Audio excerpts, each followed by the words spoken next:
શું નહીં દેખાતું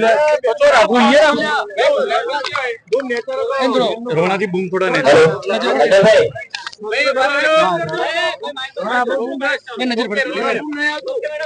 ઓકે શું કહેશો આજે ક્ષત્રિય ઠાકોર સેના વતી પાલનપુર ખાતે જે સ્નેહ મિલન કાર્યક્રમ યોજાયો છે? નવા વર્ષની શુભેચ્છાઓ માટે અને સમગ્ર જિલ્લાનો ઠાકોર સમાજ સામાજિક રીતે, શૈક્ષણિક રીતે અને સમાજના જે વિવિધ સંગઠનો છે એ હળી મળીને સમાજનું કામ કરે, તેમાં એકજૂટતા આવે અને સમાજ શિક્ષણમાં આગળ વધે એવા સર્વપક્ષીય આગેવાનો સાથે મળીને સમાજને પ્રેરણા પૂરી પાડી છે. વર્તમાન સમયની માગ છે, 21મી સદી ટેકનોલોજીની સદી છે. બીજા સમાજો કરતા આ સમાજ એવડો મોટો હોવા છતાં સ્વનિર્ભર રીતે પોતાના શૈક્ષણિક સંકુલ બનાવવાના હોય, સમાજના પ્રસંગો કરવાના હોય, એ સમાજ પોતે સ્વનિર્ભર બને એના માટેના અમારા બધાના પ્રયત્નો છે.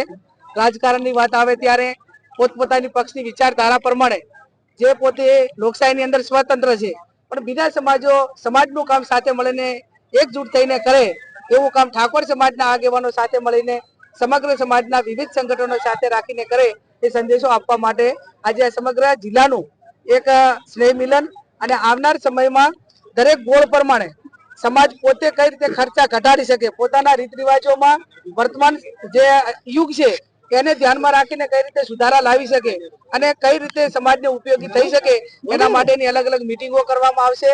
અને સમાજના શિક્ષણ માટે દરેક પરિવાર જે ચૂલે નોકો રહે છે એ કમસે કમ ઓછામાં ઓછા 500 રૂપિયા એ સમાજના શિક્ષણ માટે આપે એવું આજે નક્કી પણ કરવામાં આવ્યું છે. વધારે એની પોતાની કેપેસિટી પ્રમાણે આપે, પણ ઓછામાં ઓછા 500 રૂપિયા આપે. આ પ્રમાણેનું ઉઘરાણું પણ આવનાર સમયમાં ગામો ગામ જઈને, એનું કારણ કે આ સમાજ એ ધાર્મિકતામાં લાખો કરોડો રૂપિયા આપે છે પણ શિક્ષણમાં નથી આપતો. તો શિક્ષણમાં સમાજ કઈ રીતે આપતો થાય, પોતાના દીકરા દીકરીઓને ભણાવવા માટે સ્વતંત્ર કઈ રીતે બની શકે એના માટેના અમારા પ્રયત્નો રહેશે. અને જિલ્લા કક્ષાએ એકાદ 2 કરોડનું શૈક્ષણિક સંકુલ, ભલે નાનું તો નાનું, પણ 50 વિદ્યાર્થીઓને ભણે એવું આખા જિલ્લાનો કોઈ પણ તાલુકાનો વિદ્યાર્થી આ રહીને ભણી શકે એના માટેનું પણ આ સાથે મળીને આયોજન કર્યું છે. શક્ય એટલું વહેલું થાય એવા અમારા બધાના પ્રયત્નો. સ્થાનિક સ્વરાજ્યોની ચૂંટણીઓ પહેલા જ સતત બૃહદ બનાસકાંઠામાં સતત બીજું સંમેલન, ક્યાંક શક્તિ પ્રદર્શન? હું રાજકીય આગેવાન તરીકે કે પાર્ટીની વિચારધારા પ્રમાણે આ વાત મારા માટે એટલા માટે કરવી જરૂરી નથી કે ક્યાંક વર્તમાન સરકાર એ ઠાકોર સમાજને ઘણી રીતે અન્યાય કરી રહી છે. ચાહે બજેટની વાત હોય, ચાહે યોજનાઓનો લાભ આપવાનો હોય, રાજકીય રીતે આગેવાનોને ક્યાંક એને એક જે પદ ઉપર સ્થાન આપવું જોઈએ અને પદો પણ આપ્યા, એ પણ એક ઠાકોર સમાજને સમગ્ર આવડો મોટો સમાજ હોવા છતાં 38 જેટલા ધારાસભ્યો હોવા છતાં જ્યાં પણ ખાતાની ફાળવણીઓ કરી છે એ પણ એક સમાજની મજાક અને મસ્કરી સમાન છે.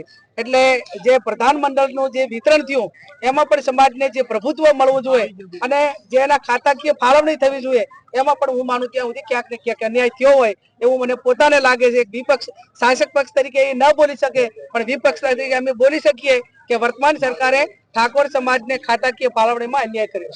ઓકે, ડન સફળ થઈ તમારે કેવડાવું